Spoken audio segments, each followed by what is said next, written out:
আসসালামু আলাইকুম রহমতুল্লাহ। ভারত চীন মিলে ট্রাম্পের খেলায় জল ঢেলে দিল। ট্রাম্প যে শুল্কের খেলা ক্ষমতায় এসে খেলতে চেয়েছিল এবং ভারতকে বসে নিয়ে আসতে যে শুল্কের খেলা, শুল্ক একের পর এক 25%, 50%, 100%, এখন শুনছি 500% চাপাবে। সেই খেলায় একেবারে ভারত এবং চীন দুটি দেশই ট্রাম্পের তোপের মুখে থাকা দেশ। তারা বলছে, আর সাথে রাশিয়া রয়েছে, এই তিনটি দেশ মিলে ট্রাম্পের সেই খেলায় একেবারে পানি ঢেলে দিল, জল ঢেলে দিল। চীন নিজ থেকে ভারতের জন্য খাজনার দরজা খুলে দিয়েছে। ইলেকট্রনিক্স থেকে শুরু করে একেবারে মাছ, মানে বিভিন্ন ধরনের মাছ, ভারতীয় পণ্যের এমন চাহিদা তৈরি হয়েছে চীনে, যা মানে আগের সকল রেকর্ড ভেঙে দিয়েছে। আপনাদের মনে হতে পারে শুধু আপনার মনে হয় যে চাল ডাল, মানে মাছ সবজি এগুলো আমদানি করছে, তা কিন্তু নয়। পাশাপাশি ইলেকট্রনিক্সের জিনিসও আমদানি করেছে।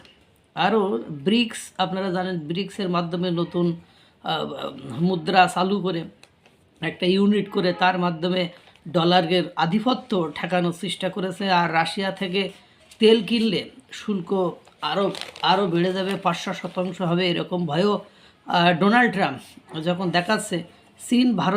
তখনই চীনে ভারতের রপ্তানি বেড়েছে 33%। ভারত 122 বিলিয়ন ডলারের পণ্য চীনে ঢুকিয়ে দিয়েছে। আমেরিকা জেমাল ফিরিয়ে দিল, অর্থাৎ ভারতের শুল্ক আরোপের পরে যে সকল কলকারখানা বা ব্যবসায়ীরা ভারতের বিপদগ্রস্ত হওয়ার সম্ভাবনার ভেতরে পড়েছিল এবং বেকারত্ব বেড়ে যাবে এরকম সম্ভাবনার ভেতরে পড়েছিল, সেই সকল মাল শুল্ক আরোপ করে ভারতের ব্যবসায়ীদের বিপদে ফেলেছিল। তখনই চীন বলল, ভয় নেই, ওই সকল পণ্য আমাদেরকে দাও। চীনকে ইলেকট্রনিক্সের কারখানা বলা হয়। আর এই চীন ভারত থেকে ইলেকট্রনিক্স পণ্য কিনছে। পপুলেটেড প্রিন্টেড সার্কিট বোর্ডস নামে পিসিবি, এই ছোট্ট একটা কম্পোনেন্ট যেটা মোবাইল, ল্যাপটপ, গাড়ি সব কিছুর ভেতরে থাকে, এই পিসিবির এক্সপোর্ট আরও আগে ছিল মাত্র 0.3 কোটি ডলার, এখন সেটা বেড়ে দাঁড়িয়েছে 92.2 কোটি ডলার। চীনের বড় বড় ফ্যাক্টরিগুলো এখন ভারতীয় পার্টস দ্বারা চলতে পারছে, পার্টস ছাড়া চলতেই পারছে না। এছাড়াও চীন ভারত থেকে তামা, অ্যালুমিনিয়াম, মশলা কিনছে। ভারতের তামাক আর মশলা ছাড়া চীন নিজেকে অসম্পূর্ণ মনে করছে। বর্তমানে ভারতের পররাষ্ট্রমন্ত্রী এস জয়শঙ্কর অনেকবার বলেছে, ভারত কোনো বোলাকে বাধা থাকবে না, যে আমরা কোনো ব্লক বা একটা নির্দিষ্ট গোষ্ঠীর মহলের মধ্যে যে আটকে থাকবে না, যে জায়গায় দেশের লাভ সেখানেই বাণিজ্য করবে। যখন আমেরিকা রাশিয়ার উপর নিষেধাজ্ঞা দিল, তখন ভারত বলে দিল, আমরা রাশিয়া থেকে সস্তায় তেল কিনবো, এই তেল নিজে ব্যবহার করব এবং পরিশোধন করে এটাকে ইউরোপেও পাঠাবো। আর এখন যখন আমেরিকা ট্যারিফের ভয় দেখাচ্ছে, তখন ভারত চীনের সাথে ব্যবসা শুরু করেছে।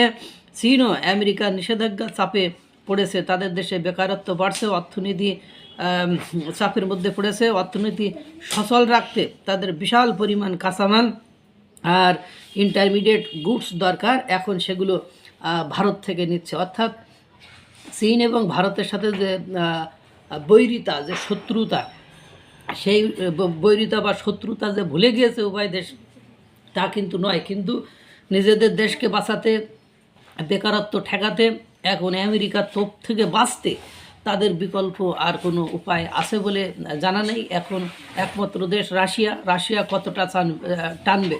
এবং আপনারা জানেন যে ভারত এবং চীন এই দুইটি দেশে সবচেয়ে বিশ্বের জনসংখ্যা বেশি।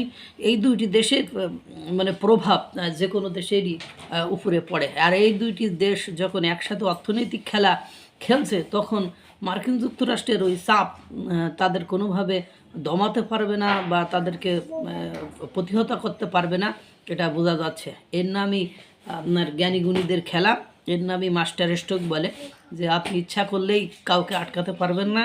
আপনি আমাকে আটকাতে হলে আপনাকেই হয়তো বা বিপদে পড়তে হবে। ডোনাল্ড ট্রাম্পের মানে একেবারে খেলাই এভাবে জল ঢেলে দেবে ডোনাল্ড ট্রাম্প, বুঝতেই পারল না। আল্লাহ তাআলা সকলকে ভালো রাখুক, সুস্থ রাখুক। আসসালামু আলাইকুম রহমতুল্লাহ।